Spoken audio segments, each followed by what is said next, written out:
buhay o kabiguan, ng ligaya o lungkot. Kaya marapat lamang na tanggapin si Jesus bilang tagapagligtas at Panginoon. At matapos yun ay panariwain ang katapatan at paglapit sa Kanya bawat araw o day by day. Ang day by day ay naglalayong umalalay sa pang-araw-araw na pamumuhay. Narito po si Kuya Ed Lapis sa mensaheng pinamagatang Pay.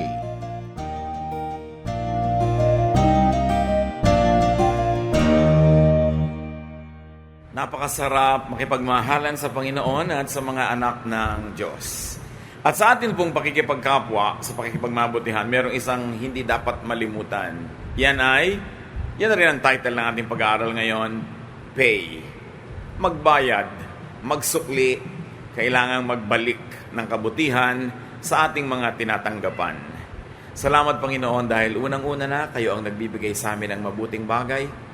Tapos gumagamit pa kayo ng maraming tao para pagpalain din kami.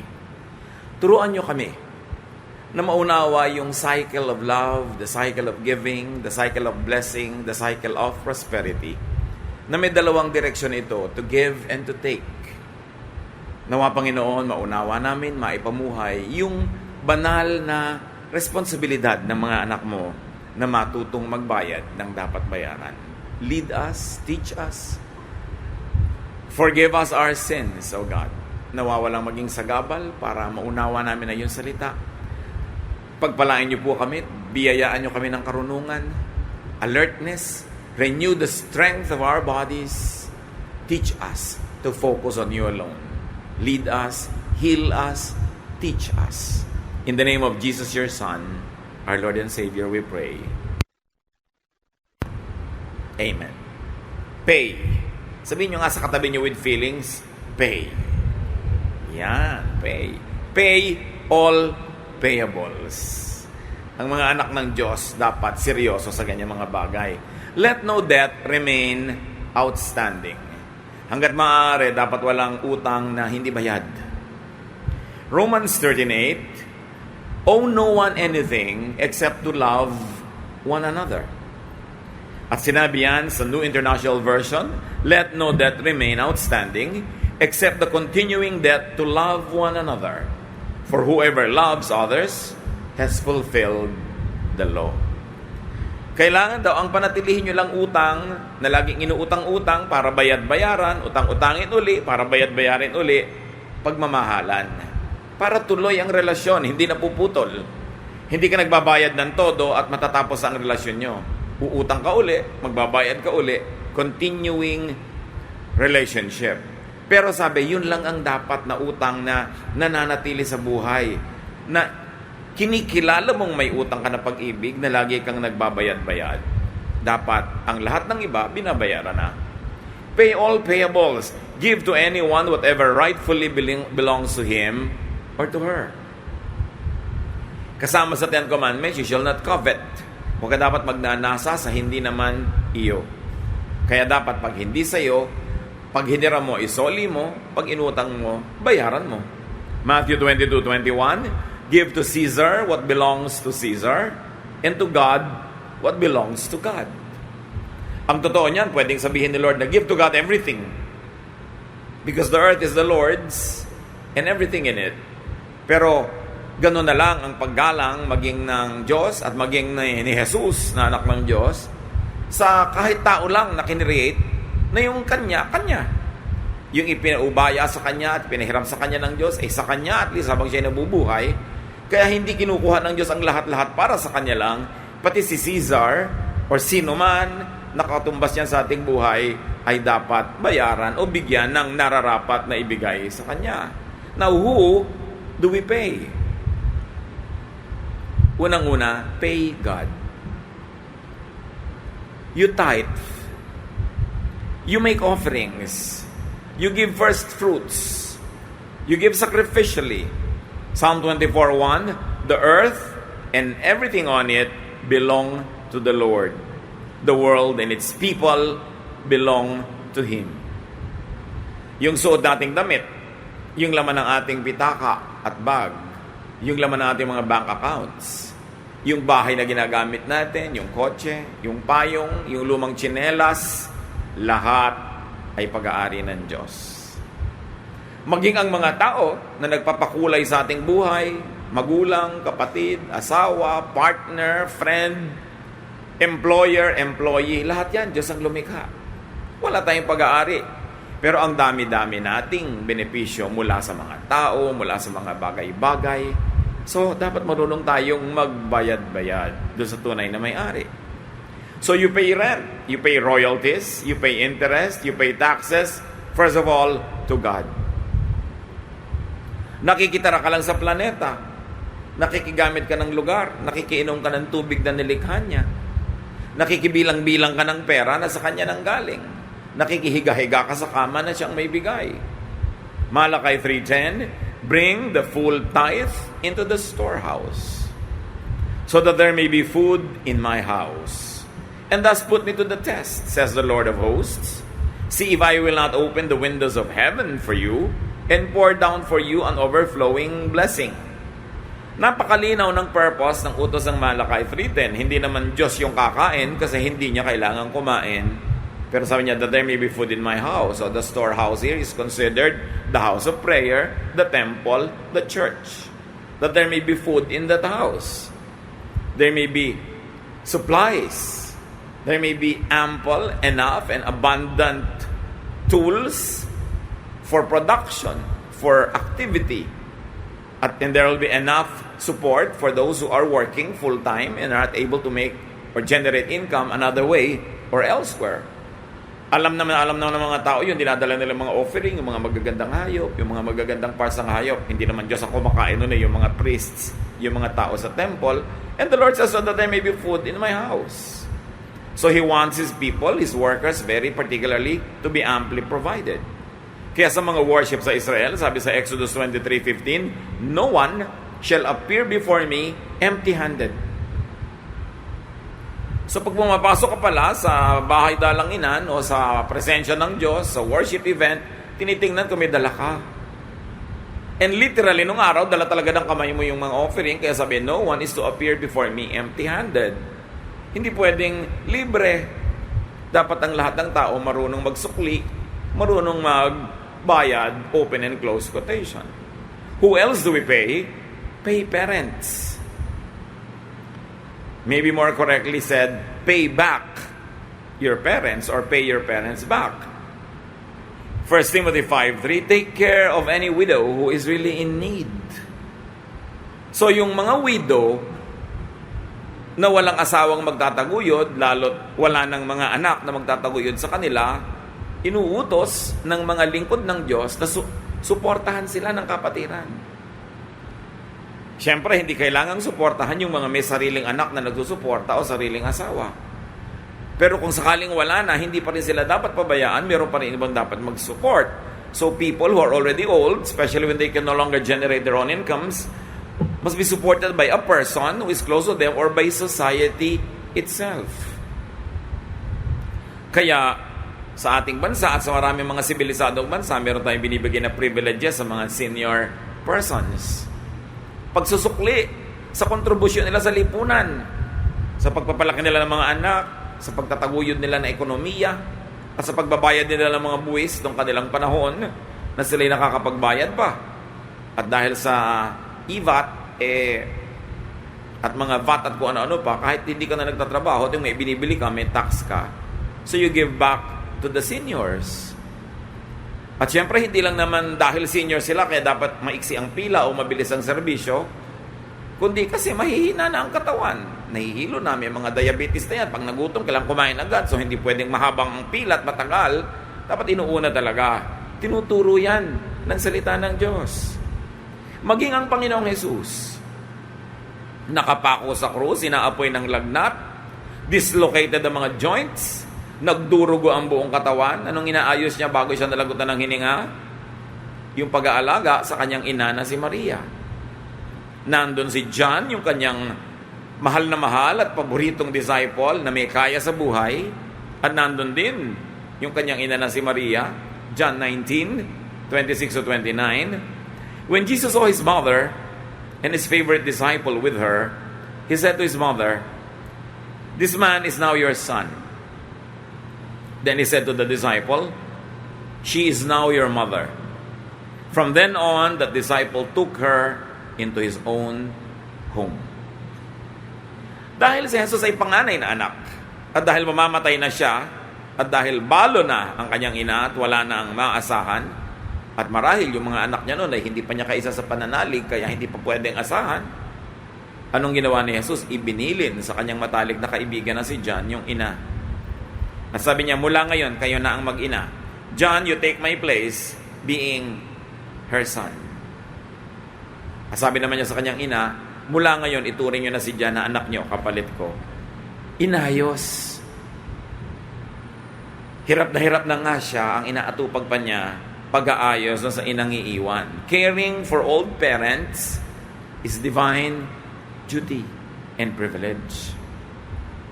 Hindi yan kinakalimutan, kahit gaano ka moderno ng kalakhan. Kaya kung minsan, lugi yung mga pinapalaki yung anak nila sa masyadong western style.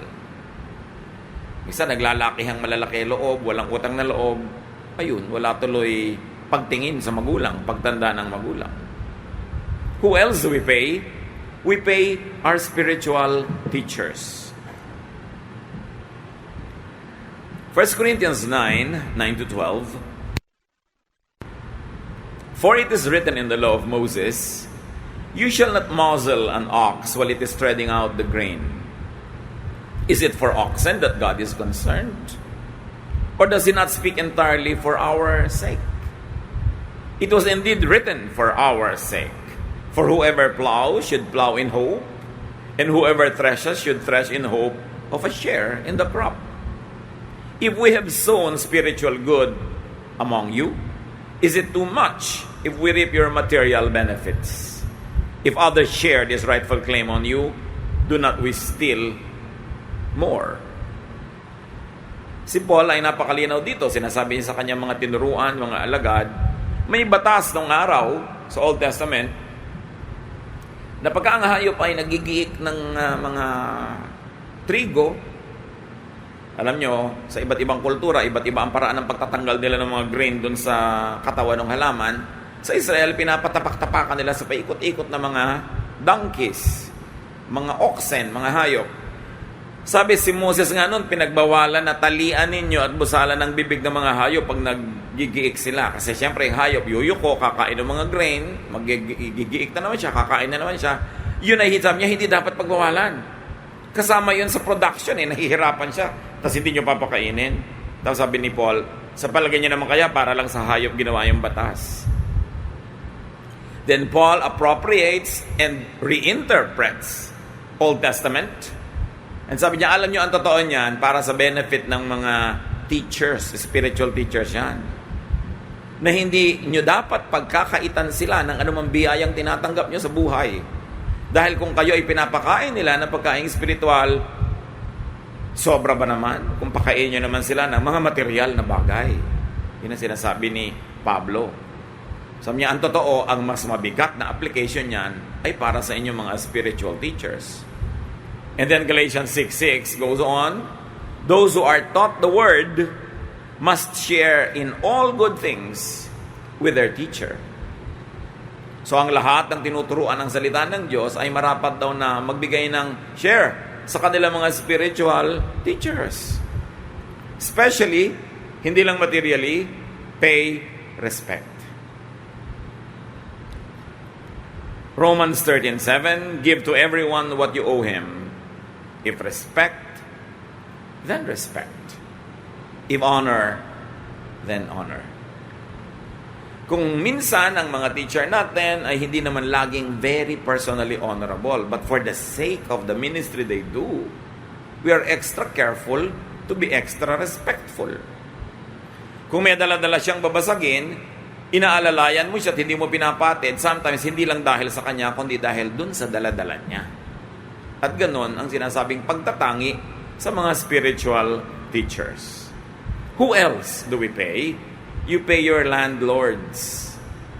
Kung sino man na nagpapahiram, nagpapaarkila, nagpapagamit nagbibigay sa atin ng oportunidad, binabayaran natin sila. Kung yan ay landlord sa lupa, nagbubuwis ka ng ani. Kung landlord yan na real estate, o kaya ay residence, o office space, nagre-rent ka. Hindi pwedeng libre. Because you produce from the property of this landlord, or you use that property. Pay your investors. Sino-sino ba mga investors sa atin? Mga magulang, ang laki-laki ng investment sa mga anak. Bagamat hindi naman siguro talagang technical term dapat ang investment, pero may contribution sa'yo. May tanim sa'yo, dapat may ani. Kung may tanim sa'yo ang isang mong tiya, isang mong kaibigan, isang mong kamag-anak, dapat pag namumunga ka na, may party siya sa ani. Hindi yan nililimot. Basic godliness, yung maging grateful.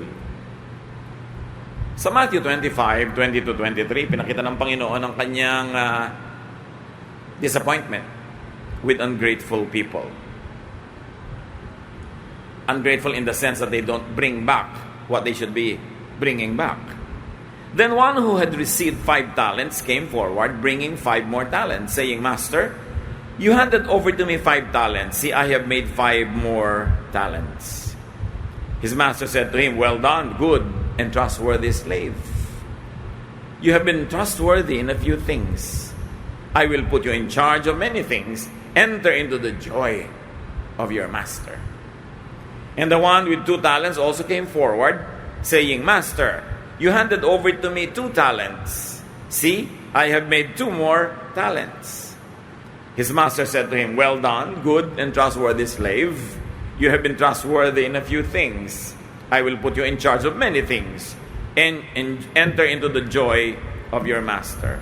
And needless to say, yung binigyan ng maliit lamang na puhunan, hindi man lang napakita kahit konti, wala man lang interes na naibalik doon sa nagbigay, napagalitan siya at nabawian ng blessing. So kung binigyan ka ng Panginoon ng maraming talents, dapat marami ka rin ibalik sa Kanya. Binigyan ka ng considerable talent, so considerable balik ang dapat mong ibigay. At kahit pagkakonti-konti ng talent na ibinigay sa'yo, meron ka pa rin dapat ibalik, hindi zero. Kaya napagalitan, nabawian yung hindi man lamang nakapagpalago nung ibinigay sa Kanya. So lahat tayo binigyan ng Panginoon ng talento, kakayanan, skill, knowledge, whatever it is. Dapat may pakinabang siya. Meron tayong naibabalik para sa Kanyang kaluwalhatian, for the extension of God's kingdom, and for loving God's people.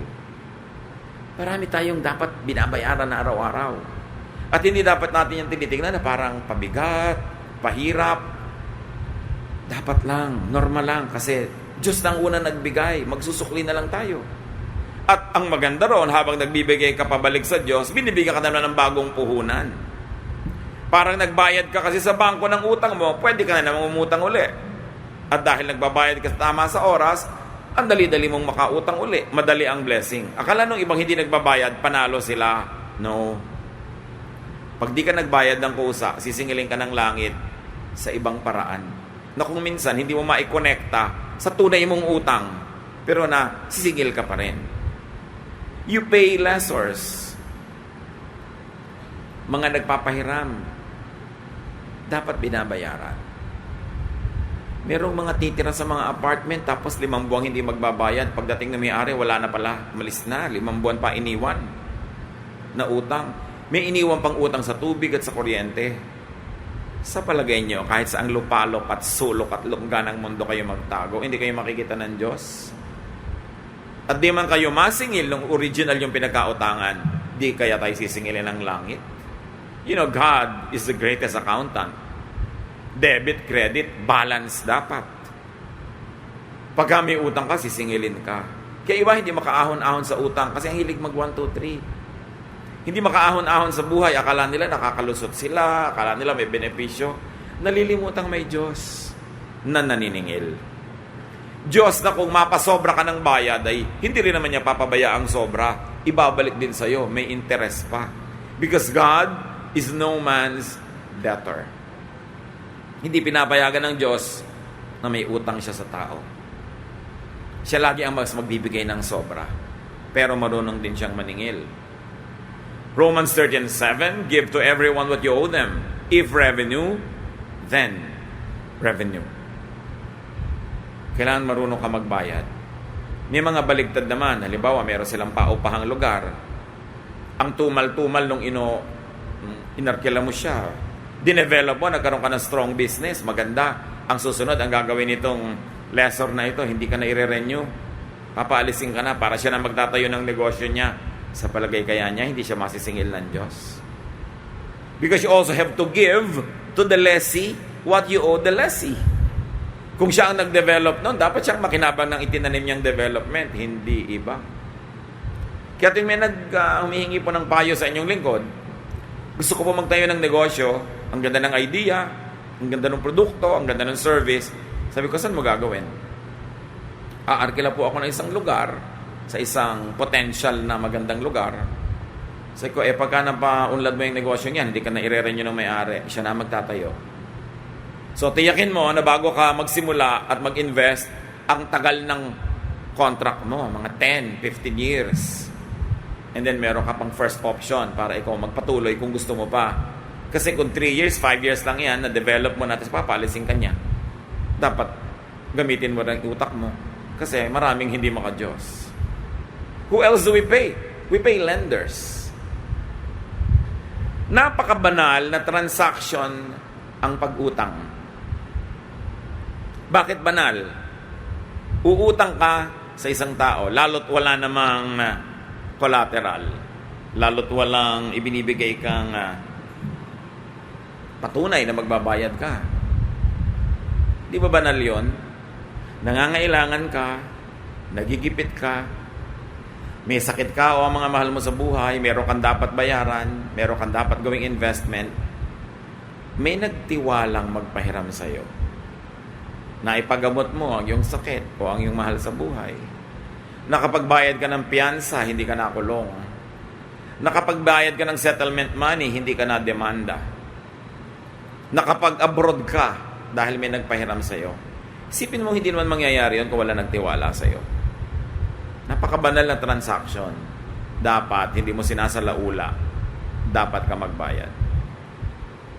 Proverbs 27:21, the wicked borrow and do not repay. Yun ang tawag sa hindi nagbabayad. Wicked. Masamang tao. Maitim ang buto. Madumi ang budhi. Kulay brown ang dugo. Yun naman ay kung kaya tapos umiiwas. Iba naman kung talagang di mo makaya eh. Pero magtataka kayo sa mga mangungutang, ipapangako ang langit at lupa, makautang lang. Talagang hindi papalya. Yung in 3 months po bayad. Ako, ang ganda ng pangako. Yung pala 3 months and 15 years yun. No? Ibinulong lang yung 15 years, hindi mo na dinig. Bakit pagbayaran na, pagkakunat-kunat na magbabayad? Naiisip ng, teka, uunahin ko muna ang enrollment ng mga anak ko. Teka, kailangan kong mamili. Teka, meron akong kailangan ganito. Pero pag nangungutang, priority niya talaga magbabayad. Pag yung pangangailangan niya, natugunan na, nabunot na siya sa lugar ng peligro, nililimot niya yung tumulong sa kanya. At yung iba, hindi lang nakakalimot, galit pa pag siningil.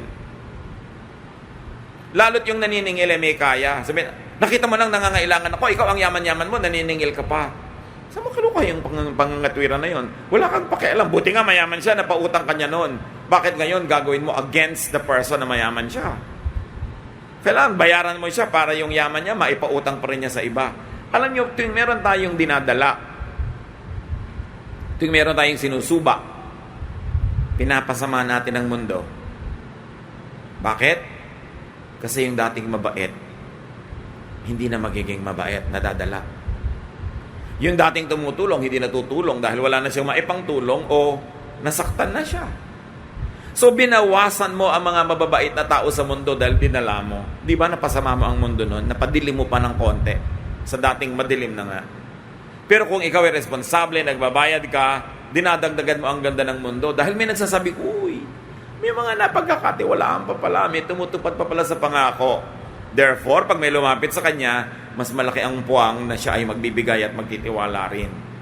Mga kapatid, huwag kayong mangdala ng mabuting tao. Huwag niyong pasamain ang ugali ng isang dating mabuti. Dapat marunong tayong magbayad. At kung wala ka mang ibayad ngayon, panay at paulit-ulit ang paalala mo sa kanya, hindi ko nalilimutan yung utang, talaga lang wala pa kaming maibayad. At kung meron kang pansulong, kahit konti, sulong ka ng sulong. Hindi mababalitaan ng mga nagpautang sa'yo na nagparty kayo dito, nagbiyahe kayo doon. Kailangan unahin mo siya. Kasi biruin mo, naligtas ka sa isang napakahirap na lugar, tapos kakalimutan mo siya. Who else do we pay? Pay partners. Pay partners in production, pay partners at work. Basta may tumutulong sa'yo na mag-produce, partner mo yun. That's why you pay your spouse. Meron mga nagsasabi ko, ano pong trabaho ninyo, Mrs.? Ay naku, housewife lang po ako, full-time. Wala po akong trabaho. Abay, Mrs., hindi ba kayo naglalaba? Naglalaba po. Hindi ba kayo namamalansya? Namamalansya. Hindi ba kayo nag-aalaga ng mga anak nyo? Naghahatid sa school? Hindi ba kayo namamalengke? Nagluluto? Hindi ba kayo nagbabantay ng bahay? Naglilinis? Ginagawa ko po lahat yan. Ba't yung sinasabi wala kayong trabaho? Dami nga eh. Binabayaran ba kayo ng husband nyo? Hindi nga. Ang tawag pa nga po sa akin, palamon eh. May mga ganun ah. Sabi ba, singilin mo siya sa lahat ng serbisyo mo, lalo pag humiga ka, singilin mo. Yun ang pinakamahal. No? Pag hindi nagbayad, no service. Then malalaman niyang hindi ka palamon. Dami-dami mong ginagawa. Anong isusuot niya? Bakit tahimik siya sa trabaho, nakakapagnegosyo dahil alam niyang may bahay siya, may nagbabantay, may nag-aalaga ng mga anak niya. Subukan mo, alisin mo lahat yan. Tingnan mo kung makakasurvive ang asawa mo ng 1 week. 1 week. Kung malalaman niya kung nasan yung medyas niya. Kung alam niya kung saan nakalagay ang asin. Kung alam niya kung saan nakalagay tutyon. Kasi po yung minamaliit yan. You know, partners, dapat binibigyan niyo ang inyong unemployed outside of the house na spouse ng allowance niya. Yung kanya. Hindi bibigyan niyo ng pera pero pambili ng asin, ng gatas, pambayad ng mga kuryente. Wala siya. Meron dapat pang kanya. Tapos reregaluhan niyo sa birthday, plancha. Para pa rin sa inyo yon dahil damit niyo rin yung paplantsahin niya. Dapat ang regalo sa birthday ng asawa, pang kanya lang, hindi pang bahay. Washing machine? Pang inyo lahat yun eh. Dapat matauhan yung maraming mister. No? Dapat nagbabayad kayo. O baligtad naman, kung minsan yung wife ang ganon, yung mister naman ang naka-assign sa bahay, may maganda kayong transaction, kasi hindi ka kakapag-produce kung wala kang katuwang. Therefore, may investment yon sa lahat ng ginagawa mo sa buhay. Also pay your family or repay your family when you are able. Hindi ko man nag-asawa ka na nalimutan mo na yung magulang mo. Na humaling ka na sa iyong asawa at nalimutan mo ang iyong kawawang magulang. Dapat hindi nakakalimutan yon. At ikaw naman asawa, tulungan mo yung asawa mo na mag-repay sa pamilya niya. Hindi ikaw pa ang sagabal. Kung inabot mo siyang edukado, inabot mo siyang matino dahil sa mga magulang yun. O doon sa mga kapatid o mga elders. Dapat ikaw man kasamang tatanaw ng utang na loob, hindi yung ikaw pa ang magpapalimot sa asawa mo at ilalayo mo siya, which happens in some cases. That is sad. And don't you think God knows about it? Dapat ikaw kauna-unahang sweet sa iyong biyanan. Kasi biruin mo, pinamanahan ka niya ng isang asawa, lalo't matino at mahusay, yung napangasawa mo. Ang laki ng participation ng magulang doon. Kaya mahalaga, tumatanaw. 1 Timothy 5:8, and whoever does not provide for relatives, and especially for family members, has denied the faith and is worse than an unbeliever. Kung tunay kang mananampalataya ng Diyos, patunayan mo, itaguyod mo, lalo na yung mga matatanda mo ng magulang. Who else do we pay? Pay laborers. Isang dahilan kung bakit ang hirap ng buhay sa Pilipinas, ang liit-liit nating magpasweldo sa mga manggagawa. Well, truly, there are many businesses that are barely surviving, and that could be understood. Pero yung nakikita mo, ang lalaki ng mga profit, inilalagay pa sa dyaryo ang profit nila last year para lumaki lalo ang mga portfolio nila at marami mag-invest. Tapos ang sweldo ng mga tao kakarampot, it's immoral. One of the reasons why so many people are poor is because we don't pay well. Lalo yung kumikita naman ng mga kumpanya. Yung mahalaga, merong qualifier. Kung kumikita naman, kung hindi mo makaya magbigay ng sweldong malaki dahil baka mamaya next month mababa yung sales, next year mababa, obligado ka na yung sweldo kung nasan yun na yun, di magbigay ka man lang ng mga periodic bonuses. Kung medyo maluwag-luwag, bonus. Mahalaga sa tao. Halimbawa kayo mga kapatid, meron kayong mga kasambahay, meron kayong mga household staff, mga domestic work employees. Sa inyo lang naman nakaasa yan eh. Yung toothpaste ng anak niyan, yung pang-enroll ng anak, pati yung shampoo ng asawa niya, yung pambayad sa ilaw nila, kung saan man nakatira yung pamilya niya, yung kakainin nila, yung isasarap na o hindi isasarap. Nakaasa sa inyo mga employer yan eh. Lalo pag domestic worker, walang sideline. Sikapin nyo to be generous. To give when you can. Kasi yun ang tamang gawin. Kasama nyo rin sila sa production, sa pagpapaandar ng inyong buhay. Deuteronomy 24:14-15. You shall not withhold the wages of poor and needy laborers, whether other Israelites or aliens who reside in your land, in one of your towns. You shall pay them their wages daily before sunset, because they are poor, and their livelihood depends on them. Otherwise, they might cry to the Lord against you, and you would incur guilt. Nung araw kasi sa Israel, yung mga bayaran ng araw-arawan, bago lumubog ang araw, babayaran mo na. Sa ating kumisan, weekly, kumisan, every other week. Kung ano yung usapan, pero dapat pay on time. Huwag din wini-withhold pa. Huwag na huwag niyong paghihintayin ng nangangailangan, lalo't pwede niyo namang ibigay. Meron ako isang kilala na medyo angat-angat siya sa ibang mga kamag-anak. Pag dumating na yung mga pagmumukha ng mga kamag-anak mo, alam na niya manghihingi. Alam niyo ang gagawin niya muna. Matutulog muna siya. Magpapakamot-kamot pa ng ulo. Alam niyo nung araw yung mga matatandang inuunay-unayan mo, tinatanggal-tanggalan mo ng puti. Ganun, matutulog pa mahaba. Pag-gising doon, magme-merienda pa habang nakaabang yung mangungutang. Tapos, ano kailangan mo? Papagalitan mo na yun mula ulo hanggang paa. Bago bigyan. Ba't di mo nila ibigay agad? Pinaghintay mo pa ang tagal-tagal. Siyempre, naghihintay naman, di makakibo. Pero bakit kailangan pang gawin yon? If you can give on time, give on time. And you have to pay enough. Enough. As much as you can. In fact, if you could, pay more than enough. Ang bawat sobra, bawat ibinibigay natin sa kapuspalad, lalo't pinaghihirapan naman nila at pinagtatrabahuhan, ay ibinibigay natin sa Diyos. Kasi Diyos ang kumakalinga sa mga kapuspalad.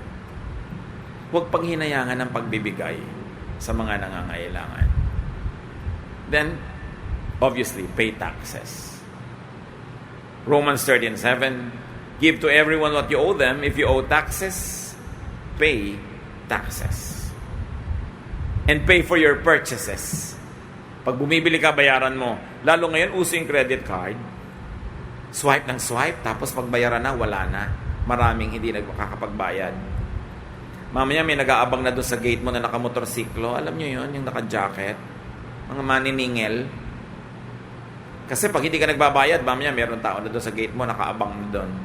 Tina-turn over ka na nung credit card company o nung bangko sa mga collection companies. Kung gaano ka-sweet ang mga letter sa iyo nung bangko nung nagbabayad ka, gano'n naman kapakla, oras di ka na nagbabayad. No? Kasi syempre, hindi ka nagbabayad eh. Mamaya may mga threat na yan.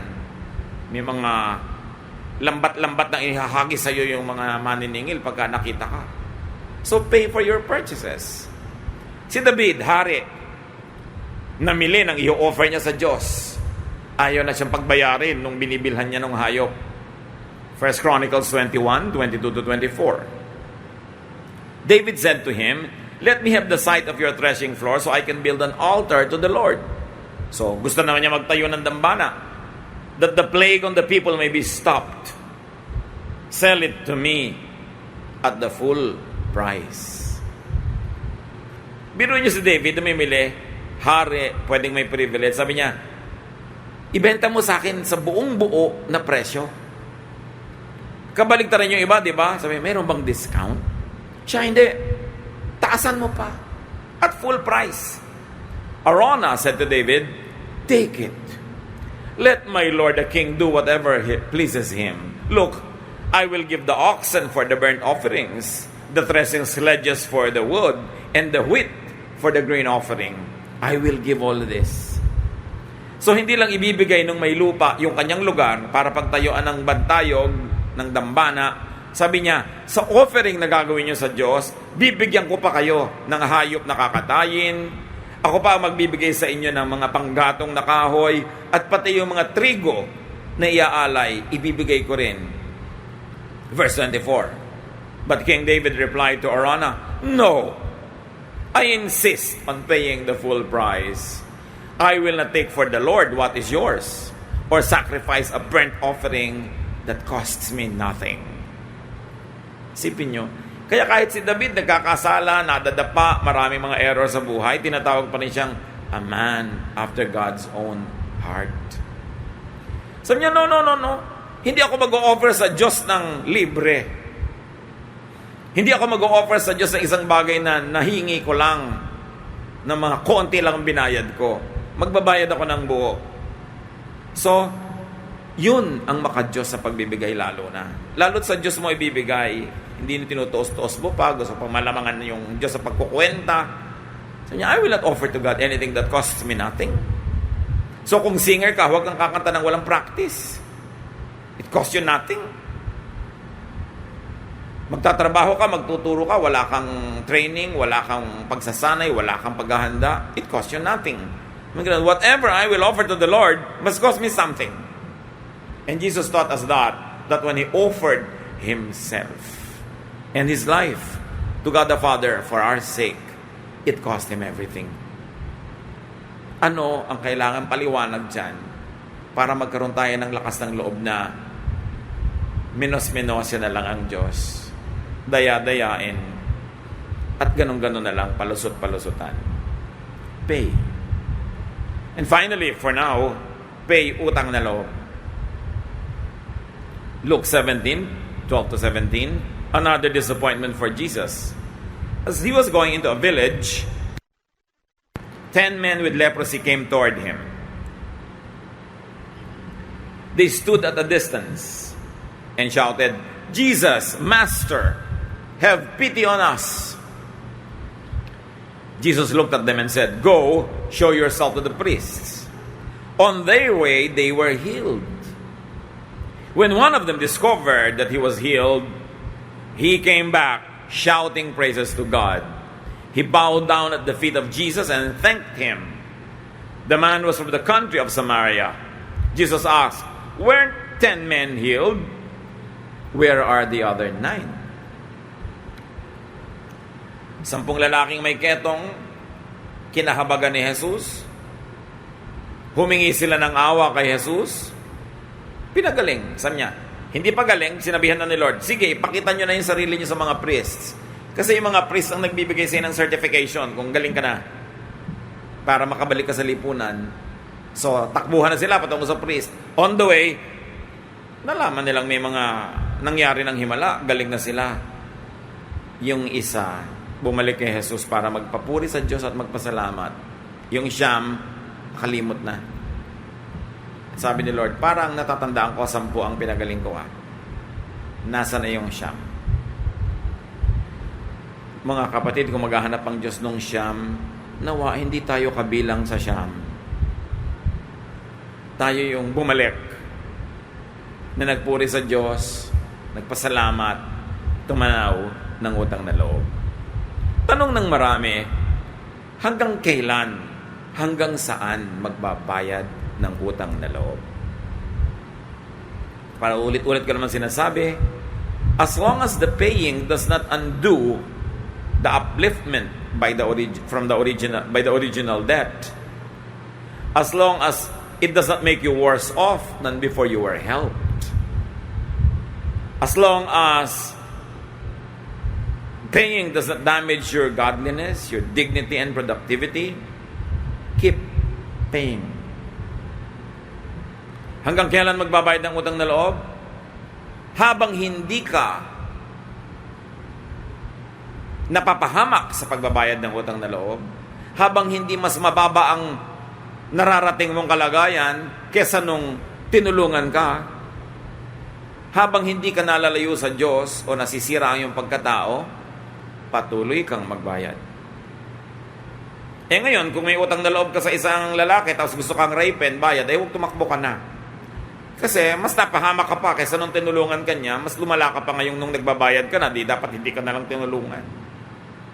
Kung inuutusan kang patayin mo ito dahil may utang na loob ka sa akin, patayin mo siya, huwag mong patayin. Kasi dati poor ka lang, binigyan ka niya ng pera, ngayon magiging killer ka, di worse.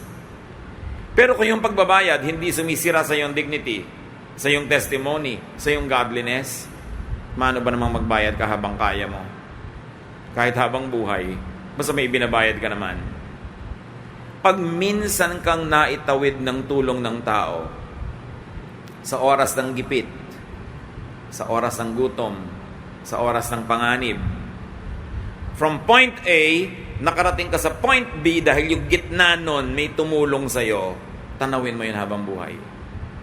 Kahit maiksi lang yung panahon na tinulungan ka. Kasi kung hindi ka tinulungan, hanggang A ka na lang, hindi ka na makakarating sa B, hindi ka na magpapatuloy pag mabuhay. Yung pagtanaw ng utang na loob is yan very godly attribute. Pero hindi dapat na ipa-exploit doon sa nagpautang sa'yo ng loob, tapos ngayon ang singil niya sobra namang laki kesa doon sa naipautang sa'yo. Doon ka ngayon mag-iisip-isip kung paano mo siya babayaran sa ibang paraan, maaaring parang hindi niya gusto pero paraan pa rin ang pagbabayad, pero hindi mo nang ipapahamak ang sarili mo dahil lang may utang na loob ka. Dahil mahal ka ng Diyos, at kung tinulungan ka man ng Diyos sa tulong ng taong yon, sa Diyos pa rin ang galing yung tulong. Kaya hindi dapat kang malayo sa Diyos dahil tumatanaw ka ng utang na loob. But pay another way. Maybe it's not the perfect way that this person likes to be paid, but you still pay. In ways that will not compromise your dignity, your godliness, and it will not destroy your personality. But in any case, always pay. Panginoong Diyos, paalala mo sa amin ngayon din kung may mga utang kami na hindi bayad. Kung kaya na namin magbayad at nakababaya kami, patawarin niyo po kami. Nawa makita niyo kami nagbabayad agad-agad. Kung di pa namin kaya, turuan niyo kami magpakumbaba at ipaalala doon sa pinagkakautangan namin. Kinikilala namin ang utang namin at magbabayad kami. Basta't nakaya na. Sa mga marami namang pautang, Panginoon, kung nakikita mong napakaginhawa naman namin sa buhay, kami pinapasaganan nyo, turuan nyo kami na ang magbura sa utang ng mga taong hindi naman makabayad-bayad. At ipaalam namin sa kanilang binura na namin para naman huwag silang laging nakayuko, laging naninimbang, laging naghihirap ang loob. Total, wala na kami pwedeng ipautang sa iba na hindi kayo rin na nagbigay sa amin. Teach us to be generous. Turuan niyo kami, Panginoon, na unang-una, huwag magkukulang sa pagsusukli sa inyong kabutihan. Wala na kami pwedeng gawin para kumpletong makabayad sa inyo. Pero nawa malugod kayo sa makikita niyong matapat naming pagsisikap na magsukli sa inyo kahit hanggang sa abot lang ng amin nakakaya. Huwag nawa kaming magdagdag sa pagsama ng mundo na dumadala kami sa mga matulungin. But teach us to inspire others to bring out the kind side of themselves because we pay our debts. Pagbulay-bulayan natin mga kapatid kung ano-ano pa mga utang ang dapat nating binabayaran. Spiritual, emosyonal, material na utang. At magbayad tayo. At nawa bigyan din tayo ng Diyos ng spirit of generosity to write off debts that's really very hard for other people to pay.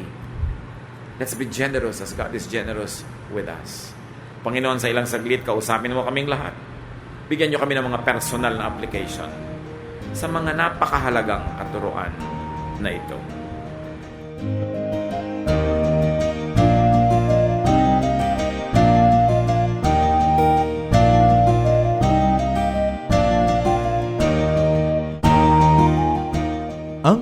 natapos pong mensahe ni Kuya Ed Lapiz ay pinamagatang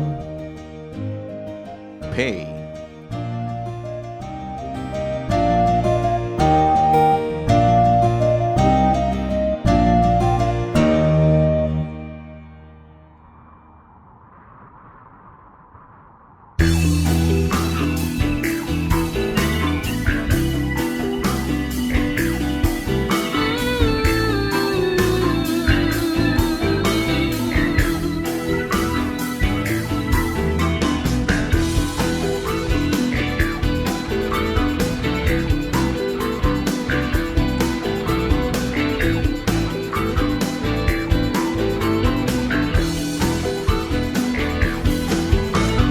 Ako'y may katiyakan, walang pagkaalinlangan, sa Kanya na nangako, hindi ka mabibigo. Tunay siyang maaasahan, noon, ngayon at kailanman. Siya ang Alpha at Omega, walang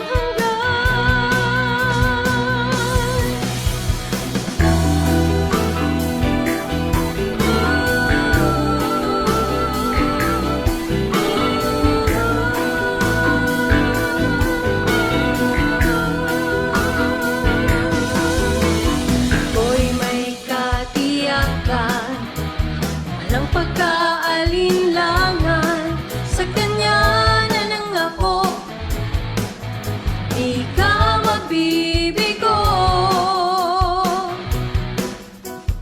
Tunay siyang maaasahan, noon, ngayon at kailanman. Siya ang Alpha at Omega, walang hanggan. Ang Diyos na di buhay, ang Diyos na di buhay, ang Diyos natin ay buhay, magpakailan pa man. Ang Diyos na di buhay, ang Diyos na di buhay, ang Diyos natin ay buhay, magpakailan pa man.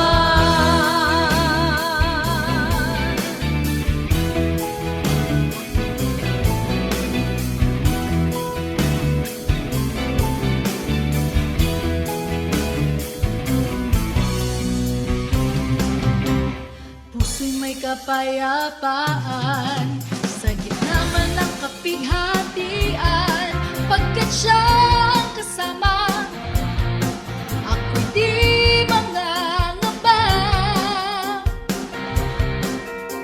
Purihin ka, O Diyos, kataas-taasan, purihin ka, Jesus, magpakailanman.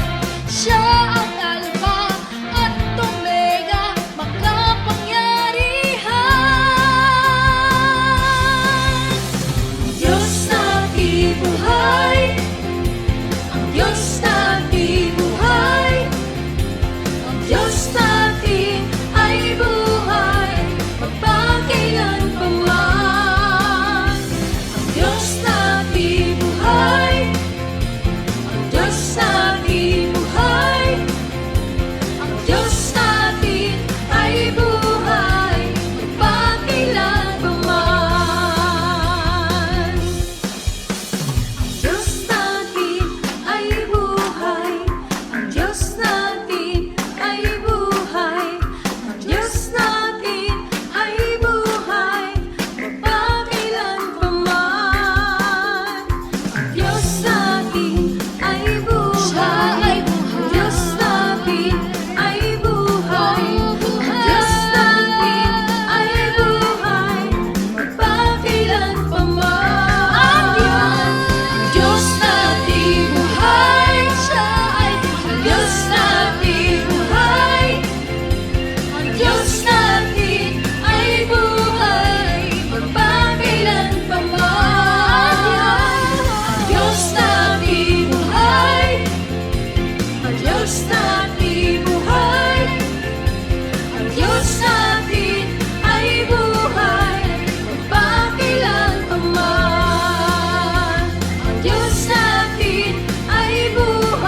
Dumako po tayo sa mga hiyas ng bayan, mga kayamanan po ng ating lahi, ng ating lipi na maaari nating pagyamanin, kilalanin at itampok. At ito po ay atin ding ipamana sa mga darating pang henerasyon. Ang atin po ngayong itatampok na hiyas ng bayan ay ang ating mga kasabihan. Marami po tayong magagandang mga kasabihan. At bakit po kayamanan ng bayan ang mga kasabihan? Sapagkat ito po ay mga karunungan na naipon, sinala, niliglig, binuo ng panahon. Sa tagal ng ating mga karanasan bilang isang bayan, bilang mga mamamayan, bilang tao, ang ating po mga ninuno ay nakabuo ng mga salawikain na nakabase sa mga mahahaba, matatagal at malalalim na mga karanasan. Kaya dapat lamang namang pahalagahan ng mga kasabihang ito sapagkat hindi naman tayo basta-basta makakaimbento ng kasabihan sa loob ng isang araw o isang linggong karanasan. Kailangan po ang mahabang pag-oobserba sa buhay, pagdidili-dili at pagkatapos po ay pagbubukas ng isip. Ang atin pong kasabihan na itatampok sa araw na ito ay galing sa Katagalugan. Ang kahoy na likot baluktot, hutukin hanggang malambot. Kung lumaki at tumayog, mahirap na ang paghutok. Talaga nga naman po, tamang-tama. At ito po ay galing sa UP Cultural Dictionary for Filipinos ni Thelma B. Quintanar at mga kasama. Uulitin ko po ang kasabihang ito. Ang kahoy na likot baluktot, hutukin hanggang malambot. Kung lumaki at tumayog, mahirap na ang paghutok. At siyempre, ito po ay hindi naman talaga tungkol sa mga kahoy ang pinag-uusapan. Bagamat napakaganda po nung nakikita natin dito na imagery, yung kahoy nga naman na puno habang maliit pa lang at malambot pa ang mga sanga at malambot pa ang katawan at medyo likuyan o baluktot o kung saan-saan pumupunta kayang-kaya pa nating hutukin, lagyan ng suhay at iurong dito o kaya ay patigasin sa ganong patungong direksyon. Subalit kung yan ay malaking-malaki na at punong-puno na, hindi na natin yan pwedeng maiba dahil matigas na at mataas na, baka hindi pa natin maabot. At ito po naman siyempre yung metaphor na ito ay may kinalaman sa pagpapalaki ng mga bata, sa paghubog ng kaisipan, sa paghubog ng mga paniniwala at mga pagpapahalaga. Napakahalaga ang pagtuturo sa bata ng mga konsepto ng tama at mali, ng maganda at ng mga hindi maganda habang ang tao ay bata pa, habang ang kanyang isip ay mura pa, at habang siya ay masunurin pa, habang siya ay dependent pa at umaasa pa sa kanyang mga magulang o sa mga matatanda, habang siya ay teachable and impressionable, ay kailangan na dumating tayo sa talagang masusi at seryosong pagtuturo. Napakahalaga na turuan ng mga bata sa tamang panahon. Huwag po nating ipaurong-urong ang pagtuturo sa mga bata. Pag kami mga itinatanong, huwag natin sabihin, bata ka pa, hindi mo pa malalaman yan, saka na, pagtanda mo na. O kaya, ano ba, kabata-bata mo, ang dami mong tanong, malalaman mo rin yan pagtanda mo. Kailangan po maingat tayo sa pagsagot sa mga tanong, ibigay po natin ang mga sagot na tumpak at tama, at itrato natin ang mga bata na parang matanda kung ating kausap, igalang din natin sila, at bigyan natin ng mga tamang paliwanag. Tandaan po natin ang pagbabantay, ang pagtuturo, ang paghuhutok sa mga mumunting mga bata. Yan po ay magkakaroon ng panghabang buhay na epekto sa kanilang buhay. Kaya isa pong mahalaga na paalala rin sa ating mga magulang, bigyan natin ng oras ang ating mga anak, bigyan natin ng panahon na mahutok yan sa tama, sapagkat kapag malaki na, mahirap na po yan na ibahin pa. Kaya ilapit natin sa Panginoon habang maaga, palakihin natin ang may takot sa Diyos, palakihin natin na kasama ay mga mananampalataya, nadidinig ang salita ng Diyos, mga Kristiyanong awitin, at nang sa gayon, ang batang ito ay lumaking nasa tamang direksyon. Sabi rin po yan sa Bible, train up a child in the way he should go, and when he is old, he will not depart from it. Meron po tayong equivalent niyan sa ating pong kultura, sa ating mga kasabihan. At yan po ang hiyas ng ating bayan ngayon, kasabihang, ang kahoy na likot baluktot, hutukin hanggang malambot, kung lumaki at tumayog, mahirap na ang paghutok.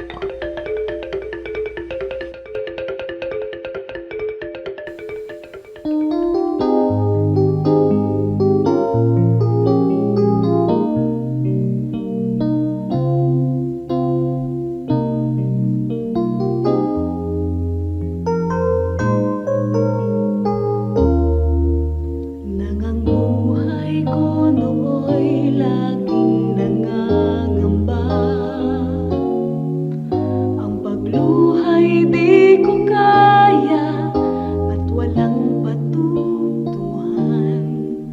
O Jesus, nang ikaw nga ang makilala ko, ang lahat iyong pinanatag, ang lahat inayos mo. Kapayapaan na nagmumula sa'yo, naranasan ko dito sa buhay ko. Kapayapaan noon pa may hinihintay, aking Panginoon, sa aking buhay.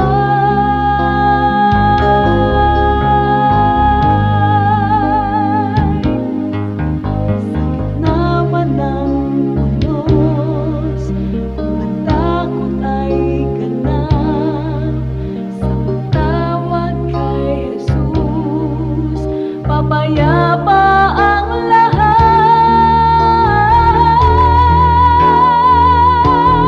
Kapayapaan na nagmumula sa'yo,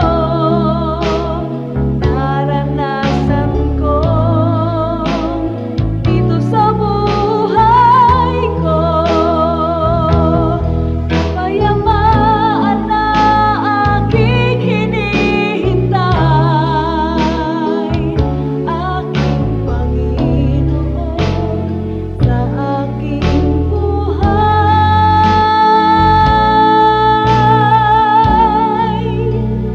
sa aking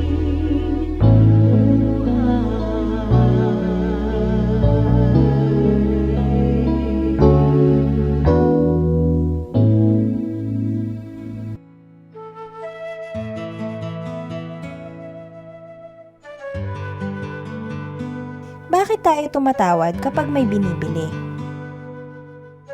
Una, out of necessity. Gusto natin mas stretch ang ating budget. Gusto natin mas maraming mabili ang ating konting pera. So, tatawad ka. Pero naging art yan eh. Dahil ang tindero din naman, dahil ayaw niya natatanggi kahit kaninong tatawad, talagang dinadagdagan na niya yung presyo sa simula pa lang para pag tumawad ka, mapagbibigyan ka niya at hindi mukhang ikaw ay nabigo. Kaya naman pag hindi ka tumawad, lugi ka dahil yung original price built-in na talaga doon, yung para tawarin mo at mabawas. Napakagandang pakikipagkapwa yan dahil yung mga tindero man, ayaw nilang biguin ka, pero ayaw din naman nilang malugi. So magdadagdag na sila sa simula, masaya ka dahil nakatawad ka.